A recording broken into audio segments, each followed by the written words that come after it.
Il sera 7h GMT dans 30 secondes. Branchez-vous sur BBC Afrique, la référence de l'info. BBC Afrique est avec vous partout sur le continent. Kigali, 93.9 FM. Voilà, 101.3 FM. Lomé, 97.5 FM. N'Djamena, 90.6 FM. Cotonou, 101.7 FM. Vivez l'actualité sur BBC Afrique.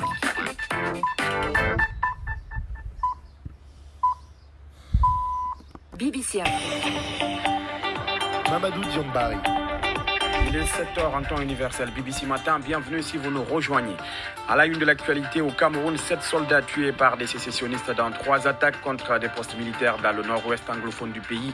En moins de 2 jours, ce sont 11 militaires camerounais qui ont été tués dans la région. En Guinée, la junte lance donc ce mardi des concertations avec les différents acteurs de la vie publique pour évoquer la transition dans le pays. Les attentes sont multiples. On attend beaucoup de ces gens. On veut une Guinée prospère. On veut un changement et un développement. Et j'attends réellement que la junte essaye de jeter un regard sur les différents contrats qui ont été scellés. Mobilisation contre la vie chère au Sénégal. La société civile pointe du doigt le train de vie de l'État. La flambée des prix est causée par la pandémie du Covid-19, rétorque la coalition au pouvoir. BBC Afrique, au cœur de l'actualité africaine. En Guinée, début aujourd'hui à Conakry, la capitale des consultations nationales annoncées par le CNRD, la junte militaire. Ces rencontres avec différents acteurs doivent permettre la mise en place d'un gouvernement d'union nationale et des organes de la transition. Des consultations scrutées par la communauté internationale.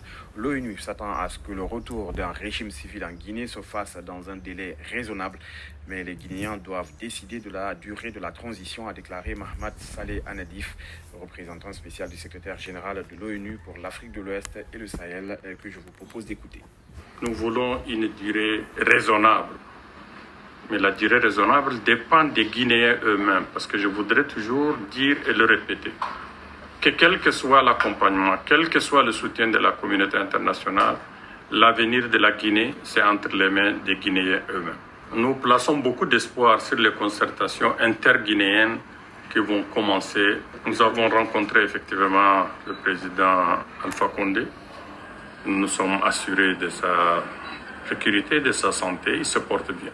Aussi bien les Nations Unies, la CEDEAO, l'Union africaine et tous les partenaires en fait commencent réellement à s'interroger sur cette recrudescence des coups d'État. Et c'est un phénomène inquiétant qu'on peut interpréter par un recul démocratique. Et les Africains sont interpellés. Mohamed Saleh Anadif, représentant spécial du secrétaire général de l'ONU pour l'Afrique de l'Ouest et le Sahel. Les consultations commencent aujourd'hui par la classe politique. À Conakry, quelques Guinéens ont exprimé leurs attentes au micro de Makeme Bamba. Écoutez. Il va y avoir beaucoup de recommandations qui seront faites, que la junte, en tout cas l'équipe qu'il y a derrière, soit à mesure de faire la synthèse de l'ensemble des interventions et qu'on tire le meilleur de chacune de ces interventions-là pour le bonheur du pays. En Guinée, notez que nous avons assez de partis politiques. Dans cette concertation, il faudra qu'ils fassent beaucoup attention parce que là, s'ils ne calculent pas surtout sur le temps, ils ne pourront pas concerter avec tout le monde. On attend beaucoup de ces gens. Surtout de bien voir comment ils pourront viser l'avenir et surtout dégager tout ce qui est de mauvais et surtout d'éviter les propagandistes là qui viennent chaque jour leur donner de mauvais conseils et surtout consulter les jeunes parce que on veut une Guinée prospère, on veut un changement et un développement. Et j'attends réellement que la junte essaye de jeter un regard sur les différents contrats qui ont été scellés. Et puis, on essaie de voir où il y a des améliorations à faire, on en fait. Puis, on laisse l'exploitation continuer parce que c'est un point important quand même de l'économie nationale. Au Sénégal, plusieurs mouvements citoyens comme Y'en a marre, Nyolank et Frappe se mobilisent pour dénoncer ce qu'ils appellent la cherté de la vie, notamment dans la capitale sénégalaise Dakar. Une situation due, selon eux, au train de vie de l'État. Ils ont manifesté ce week-end et prévoient plusieurs autres manifestations. Pour la coalition au pouvoir, cette cherté de la vie est la conséquence de la pandémie du Covid-19. Écoutez Pape Mahawa Diouf, le directeur de la communication de Benno Bokk Yakaar, la coalition au pouvoir. il faut aujourd'hui constater que les consommateurs sénégalais subissent les assauts des conséquences de la pandémie à coronavirus. Cette pandémie a frappé de plein fouet en fait toute l'économie mondiale. Dans notre pays, le Sénégal, n'y a pas échappé donc. Mais ces mouvements citoyens pointent du doigt le train de vie de l'État. Oui, non, mais ça, c'est de la mauvaise foi politique parce que s'il y a une information qui est la mieux partagée au Sénégal et qui est absolument irréfutable, c'est que le Sénégal a connu 8 années, de 2012 à 2019, qui ont été marquées par une stabilité des prix des denrées, des produits. Que fait le gouvernement pour soulager un tant soit peu les populations? L'État a pris plusieurs mesures. La première, c'est la taxe sur la valeur ajoutée appliquée à la farine qui est passée de 18% à 6%. Cette mesure a non seulement permis d'éviter la hausse du prix de la farine et du pain, mais aussi entraîné une baisse de 2000 francs la tonne au profit des boulangers. La deuxième mesure qui a été prise par l'État, c'est une taxe d'ajustement à l'importation de 5% sur les huiles brutes de palme et de soja, ainsi que le tournesol. Pape Mawad Diouf, le directeur de la communication de Benno Bokk Yakaar, la coalition au pouvoir au Sénégal, joint par Siegfried Maoulé Diénoupo. Au Burkina Faso, 374 enfants ont été interceptés au premier trimestre 2021, selon le ministère chargé de la solidarité nationale. Ils étaient destinés à l'exploitation dans les champs ou encore dans les mines artisanales. Plus de 2000 enfants avaient été interceptés en 2000 dans les mêmes conditions. Simon Gongo. Ces enfants ont en moyenne moins de 16 ans, détaille Hélène Marie-Laurence Ilboudou-Marchal, ministre de la Femme, de la Solidarité et de l'Action humanitaire. Ils sont essentiellement destinés à travailler dans les plantations des pays voisins, les mines artisanales ou encore des travaux domestiques, dit-elle, avant de déplorer l'ampleur du phénomène. Ce nombre est de 2318 selon les données du rapport national 2020. Au premier trimestre de l'année 2021, ce sont 374 enfants qui ont déjà été interceptés selon les données collectées par la Direction générale de la famille et de l'enfance. En ce qui concerne les enfants rencontrés lors des opérations de sécurisation du territoire par les forces de défense et de sécurité, depuis le début de la crise sécuritaire, c'est au total 58 enfants qui ont été remis par les forces de l'ordre aux services sociaux. Ces 58 ont été pris sur des théâtres d'opération dans des activités de sécurisation des forces armées. Les services sociaux qui les reçoivent doivent travailler à leur réinsertion respective. La majorité des enfants qui vont à l'extérieur prennent la direction de la Côte d'Ivoire avec pour objectif de travailler dans les plantations de cacao. Les forces de sécurité ivoiriennes ont d'ailleurs contribué à arrêter ces mineurs et les rapatrier au Burkina. Simon Gongo, BBC Afrique. Ouagadougou. Ces derniers jours ont été sanglants dans le nord-ouest anglophone du Cameroun. 11 soldats ont été tués dans des attaques distinctes, 3 civils et une quinzaine de présumés séparatistes ont été neutralisés selon l'armée. Frédéric Takang à Bamenda. La dernière de ces attaques est survenue dimanche à Kikaïkom par Kumbo, dans le département du Mboui, région anglophone du nord-ouest. Selon les sources militaires, les présumés séparatistes auraient, à l'aide d'un engin explosif improvisé, détruit un blindé du bataillon d'intervention rapide, l'OBI, tuant tous les 7 soldats à bord.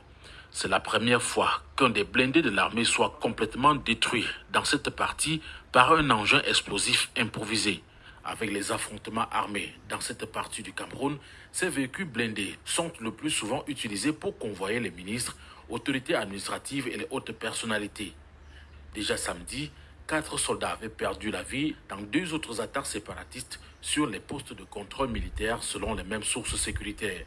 Outre les fusils automatiques, les engins explosifs improvisés, il faut dire que les groupes séparatistes qui affrontent régulièrement l'armée utilisent le plus souvent des armes sophistiquées. Récemment, une brigade de gendarmerie avait été attaquée à l'aide d'une lance-roquette. Dans les offensives militaires menées contre ces attaques à répétition de groupes armés, l'armée dit avoir tué une quinzaine de présumés séparatistes. Hier lundi, les dépouilles des 4 des 15 présumés séparatistes tués ont été exposés dans les rues de Bamenda. Également, 3 personnes, dont une femme et un handicapé, ont été tuées ce week-end et les corps jetés dans la rue. Frédéric Takang, BBC Afrique, Bamenda. La haut-commissaire aux droits de l'homme des Nations Unies a déclaré que des violations flagrantes continuent d'être perpétrées par toutes les parties au conflit du Tigré en Éthiopie et a averti que le pays risquait d'être déchiré, s'exprimant après les visites limitées sur le terrain par des enquêteurs travaillant avec la Commission éthiopienne des droits de l'homme. Michelle Bachelet a déclaré que la souffrance des civils était généralisée. Elle a accusé les forces gouvernementales éthiopiennes et leurs alliés de détention massive, de meurtres, de violences sexuelles, de pillages systématiques, de déplacements forcés et de détention de civils. Merci de votre fidélité au programme de BBC Afrique. À suivre la page des sports dans quelques instants.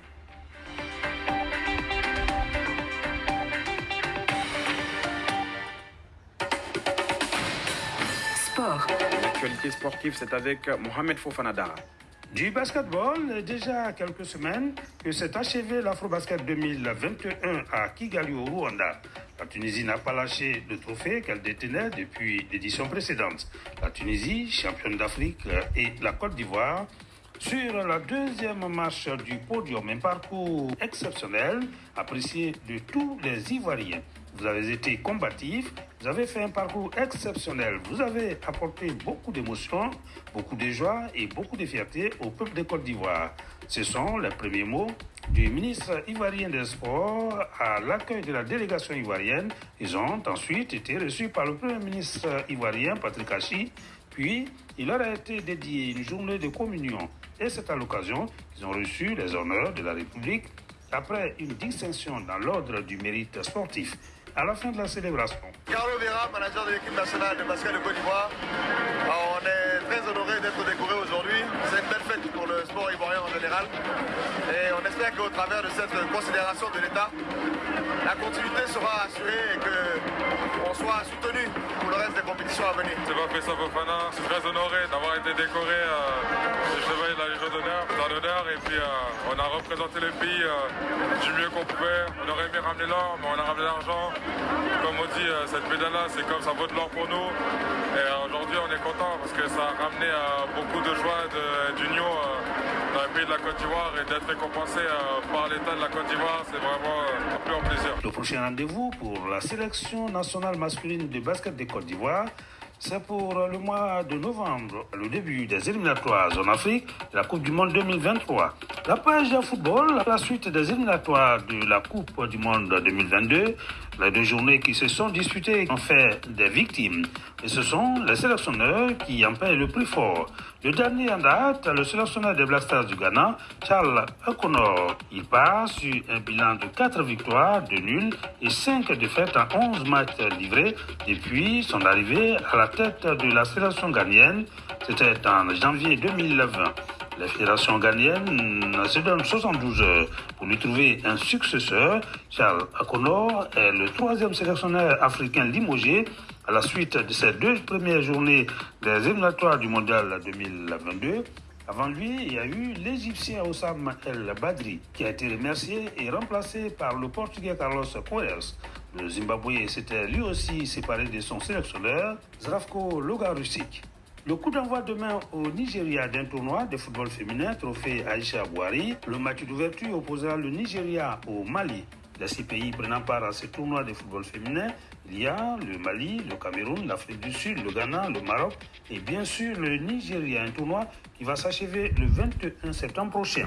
L'annonce officielle de ce combat qui remettait son titre intercontinental WBA en jeu. Il l'emporte par chaos technique à la 5e reprise. Souleymane Didio Sissoko. Ce sont des échos de Roland Garros, pas pour le tennis, mais plutôt pour de la boxe. Et c'était le week-end dernier. Les boxeurs français ont été impressionnants au cours de cette soirée pugilistique, surtout dans les catégories majeures. Avant Souleymane Sissoko qui défendait sa ceinture intercontinentale WBA, le Super Welter, il a gagné, je vous le rappelle, avant la limite, à la 5e reprise précisément, face au Russe Iliev Ismaël. Il y a eu Mathieu Bouderlik, vainqueur aussi à l'appel de la 8e reprise pour le titre européen vacant des lourds. Et la cerise sur le gâteau, la victoire éclatante de Tony Yoka chez les lourds. Il a fait tituber à la fin du 7e round le Croate Peter Milas. qui n'avait jusque-là pas connu le tapis. Tony Yoka. Ça n'a pas été simple du tout, comme je l'avais annoncé. C'était un adversaire à prendre au sérieux. Donc voilà, il ne venait pas pour faire de la figuration, on l'a vu. Dès le premier round, on l'a vu, voilà, il était là. Maintenant, il a fait avec ses armes, moi j'ai fait avec les miennes. Et il fallait surtout que je sois patient. Il fallait que je sois patient, je savais que voilà, j'allais rentrer dans le combat petit à petit, que petit à petit il allait s'essouffler et que j'allais commencer à pouvoir placer des coups qui font mal, surtout au corps. Il fait mal au corps pour pouvoir ensuite revenir à la face. Je ne vais pas le cacher, j'étais quand même stressé. Merci d'être venus aussi nombreux pour nous accueillir. Moi, Souley, Mathieu, toute la team solide. Merci, c'est grâce à vous tout ça. Merci. Tony Yoka qui reste invincible jusque-là, 11 victoires en 11 combats professionnels.